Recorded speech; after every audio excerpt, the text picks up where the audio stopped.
네, 현안에 대해 인사들 모시고 직접 의견을 들어보는 포커스 코너입니다. 최재성 전 청와대 정무수석 나오셨습니다. 어서 오십시오. 안녕하세요. 자, 이재명 대표 기소 이후에 민주당 내부 이야기를 좀 여쭙고 싶습니다.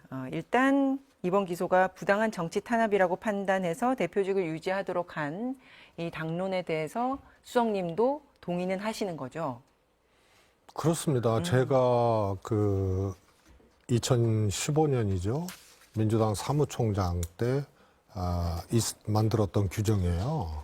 그런데 원래 법도 그렇고 당원 당규도 그렇고 재정 취지가 있는 거거든요. 네. 이건 아주 심플합니다.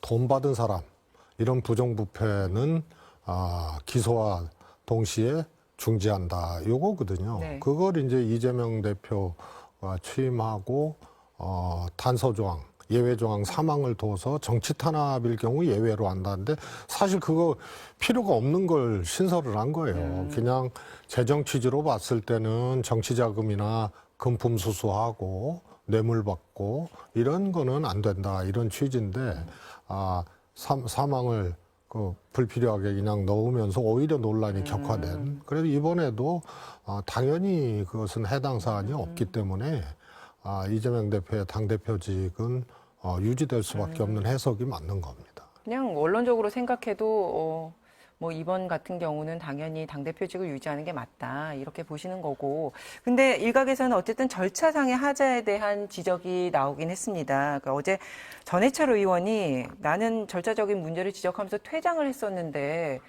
대변인이 어쨌든 뭐 만장일치로 모두가 정치적 탄압이다 이런 한 목소리를 냈다라고 한 부분에 대해서 좀 의문을 제기하면서 논란이 있기도 했거든요. 이 절차상의 하자가 있다 이런 부분은 어떻게 보십니까? 이제 두 가지였는데요. 하나는 조응천 의원이 제기한 직무가 정지된 자를 대상으로 예외 조항을 판단하는 건데 직무 정지를 안 시키고 바로 정치 탄압이기 때문에 당대표직은 유지된다는 당무회의 의결은 직무 정지된 자를 대상으로 한다는 그런 해석으로 이 절차상의 문제가 있다는 지적이 하나 있었어요. 네. 근데 그것도 애당초 직무 정지 대상도 아니기 때문에 사실은 그거는 또 다른 의견이 있을 수 있는 거고요. 그 다음에 전해철 의원의 경우가 문제를 제기하고 퇴장한 것을 밝히지 않고 그냥 한 목소리로 만장일치로 처리했다 했는데 이거는 당에서 대변인 발표는 사실에 입각해서 아주 드라이하게 그런 경우는 해줘야 되는데 네. 너무 바람이 앞선 그런 거라서 좋은 모습은 아니죠. 좀 더 구체적이고 정확하게 표현할 필요는 있었다.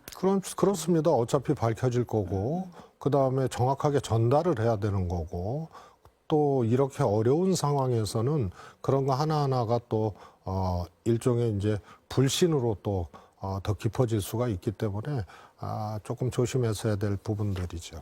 어쨌든 그 뒤에 권리당원들이 직무를 정지해달라는 가처분을 신청한 부분도 있고요. 이 부분에 대해서 당내에 약간 어수선한 논란들 이런 거는 어떻게 정리가 될까요? 우선은 이제 검찰발 일종의 이제 검찰의 정치적 행위인데요. 뭐 공교롭게라는 표현을 쓸 필요도 없이 너무도 정치 일정에 맞게 여러 가지를 하고 있어요. 그래서 검찰의 의도대로 지금 가고 있다라고 볼 정도로 민주당이 지금 어렵고 혼란스러운 상황이죠. 저는 아주 큰 기준이 두 가지입니다. 네. 민주당 입장에서 또 많은 국민들 입장에서 검찰을 앞세운 이 정부의 정치 보복이다 이런 의견들이 지금 늘어나고 있거든요. 그러면은 검찰의 공격에는 당이 한 목소리로 단합하고 같이 맞서야 되고, 그 다음에 이제 총선 당대표란 말이에요. 지금 여야 당대표가. 그러면 내년 총선을 앞두고 이 당대표 체제로는 안 되겠다 그러면은 그건 못 견디는 거예요. 그래서 검찰의 공격에는 맞서고, 그 다음에 민심 앞에는 겸허하게. 그래서 안 되겠다 싶으면은 그때는 당대표 물러날 수밖에 없고요. 그런 사례들은 많이 있습니다. 네.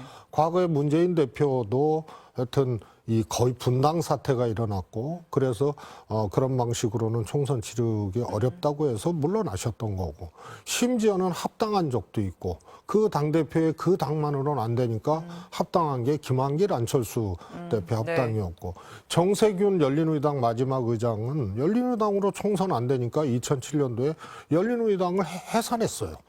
그래서 민심 앞에는 전부 다 고개를 숙이고 검찰의 정치보복이나 이런 행태에는 전부 다 맞서 싸우는 요 기준으로 민주당이 가야 되지 않나 싶습니다. 자, 그 말씀은 그러면 이제 이 대표의 사법 리스크를 차치하고 우리가 총선이라는 목적을 두고 봤을 때 민주당이 더 합리적인 선택을 할 것을 가정하면 얼마든지 앞으로 뭐 이 대표의 거취라든지 그런 변화의 가능성은 있다고 해석을 해도 될까요?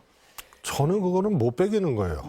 앞으로 예를 들어서 한 6개월 안에 민주당이 민심이 완전히 이반이 되고 또 당 지지율이 꼬꾸라지고 이러면은 총선 못 치르니까 당대표가 그거는 책임 있게 조치를 해야 되는 거기 때문에 그거는 예외가 없습니다. 네. 자, 다른 질문으로 넘어가겠습니다. 어제 국회에 보고된 국민의힘 하영재 의원에 대한 체포동의안을 민주당이 딜레마에 빠졌다. 이제 이런 얘기가 나옵니다. 앞서 노웅래 의원이나 또 최근 이재명 대표의 체포동의안이 부결됐었고, 자, 그렇다면 하영재 의원에 대해서 민주당이 부결을 할 것인가? 가결을 시킨다면 내로남불이 될 거고, 부결을 시킨다면 이재명 방탄이라는 또 비판이 있을 테고, 이게 딜레마지 않냐? 이 상황을 어떻게 보십니까? 저는 우선 정치적 측면이 있거든요. 네. 자당 의원인데 국민의힘에서 51명의 의원들이 특권 포기하겠다. 다시 말해서 체포동의안에 대해서 가결시키겠다는 얘기와 다름없는 1000명을 했거든요. 네, 51명이. 그랬죠. 뭐 정치적인 거죠.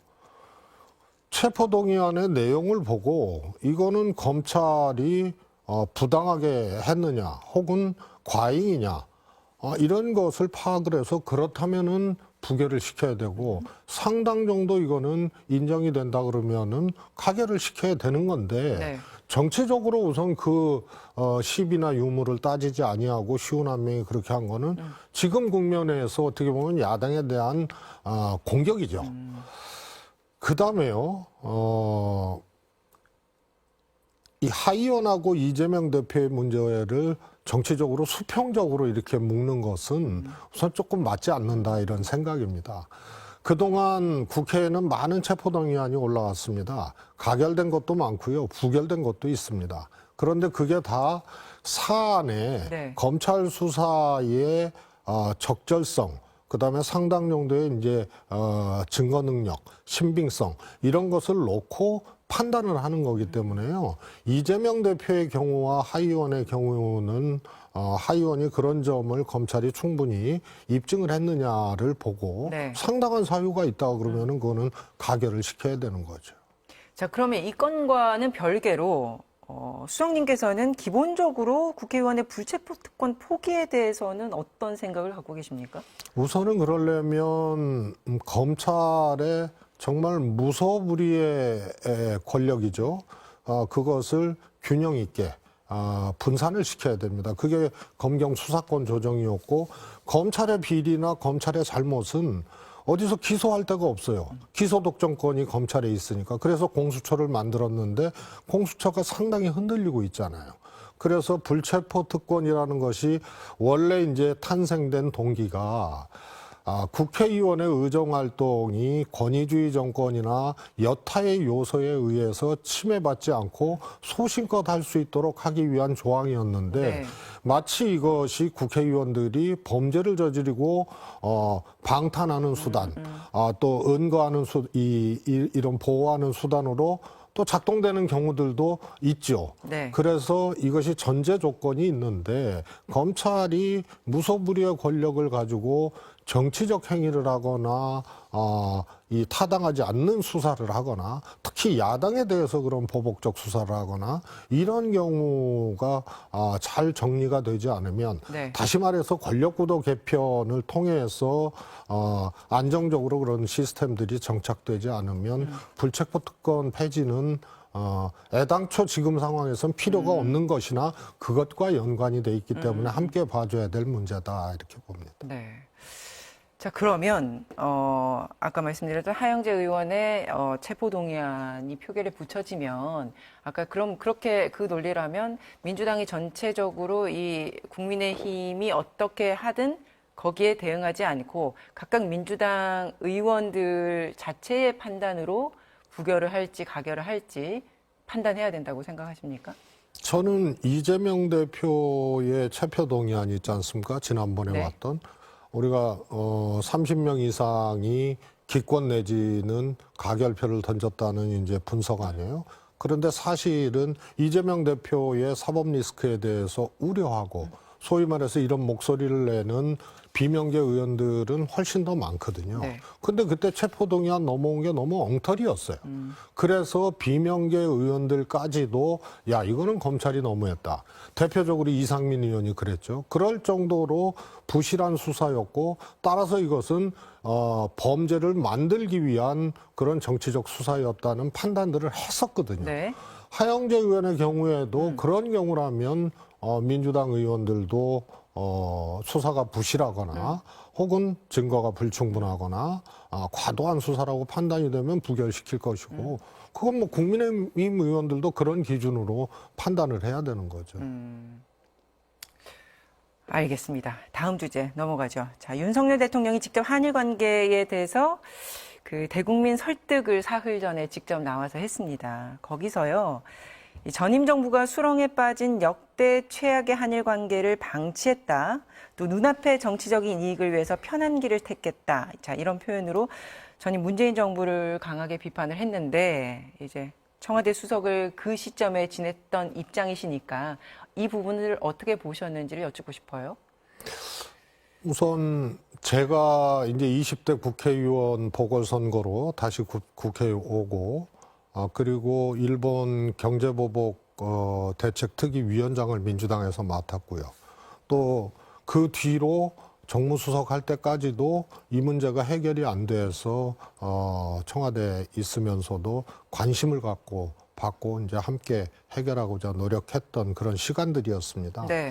윤석열 정부에게 두 가지만 좀 이 얘기를 하고 싶은데요. 네. 하나는 강제징용 해법 이것이 과연 문재인 정부 한일 간에 없었느냐? 있었거든요. 도장을 안 찍은 거예요. 우리가 구체적으로 좀 설명해 주실까요? 예. 강제징용은 대법원의 판결입니다. 개인 청구권에 대한. 그리고 집행도 법원에서 하는 거고요. 그러니까 일본이 수출 규제로 보복을 했잖아요. 그렇죠. 반도체 뒤에는 확대해서 화이트리스트 배제까지. 저희는 소재 부품 이런 걸로 네. 자구력을 키우기 위한 노력을 한편으로 하고 WTO에 제소를 해서 국제무역규범을 정치적인 이유로 일본이 침해했다고 제소를 해서 그건 아마 100% 이기는 그런 거였죠.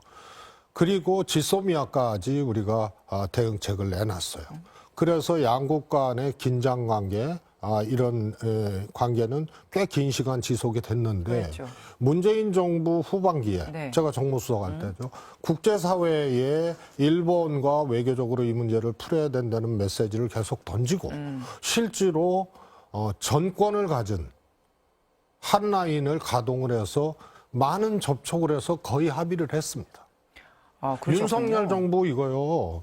기록물을 보든 이거를 하면 어디까지 어떻게 진도가 나갔는지 알 수 있을 거예요. 이게 뭔가 그래서 계약이 되고, 그러니까 성사가 되고 난 이후에 밝히기 위해서 알려지지 않았던 아닙니다. 걸까요? 결론을 못 진 건데 네. 이 전권을 가진 사람들끼리는 거의 합의를 했어요. 결국은 포인트는 미쓰비시와 같은 그런 기업들이 책임 있게 하는 거거든요. 사과와 반성은 뭐 기본 네. 전제고요. 그래서 이런 등등의 제가 구체적인 내용까지는 말씀드리지는 못하겠습니다만 합의를 했고요. 오히려 아베 총리 쪽에서 문제 제기를 해서 이 전권을 가진 이 외교적 합의에 대해서 조금 흔들렸던 이런 과정이거든요. 그래서 우리가 그렇게 유연하게 하고 또 성실하게 하고 국제사회에서도 우리가 이런 것을 해결하기 위해서 노력하고 있다는 메시지를 주고 실질적으로 한라인을 가동을 했습니다. 외형적으로는 뭐 서훈 국정원장도 일본에 비공식적으로 가서 사전 작업을 하고 네. 뭐 이낙연 총리도 움직였죠. 그러나 한라인은 따로 있었어요.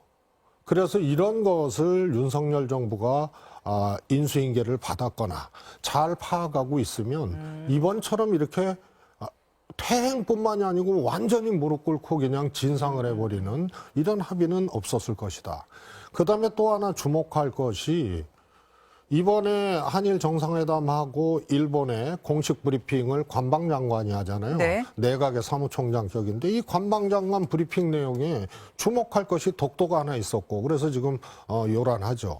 그다음에 하나가 초계기 사과 문제가 있어요. 네. 근데 이 초계기 사과 문제도 절대로 사과하면 안 되는 거예요. 왜냐하면 표류하고 있는 북한 어선에 대해서 위협적 비행을 했거든요. 거의 침탈 비행을 한 네, 거예요. 이게 우리 일본이. 쪽의 주장이었죠. 예. 예, 그런데 우리가 사실상의 교전 수칙, 소위 말해서 싸워라, 쏴라라고 하는 그런 단계에 진입하는 추격 레이더를 쐈다는 거예요. 근데 그 사실 무근이거든요. 이것도 기록이라든가 이런 거를 찾아보면 얼마든지 있고 네. 특히 미국에도 이런 기록이 있을 수밖에 없어요. 네. 그래서 혹시라도 이번 관방장관의 브리핑에 초계기 문제가 들어간 게 매우 걱정스럽고 우려스러운데 이 문제도 윤석열 정부가 기록들을 잘 보고 네. 대응을 해야 될 것 같습니다. 이 한일 관계에 대해서 전 정부에 대한 비난이나 비판 이 부분에 대해서 전 정부의 입장이 궁금했었는데 그래서 제가 좀 길게 여쭤봤습니다. 오늘은 여기까지 듣겠습니다. 네, 광고 보고 오시겠습니다.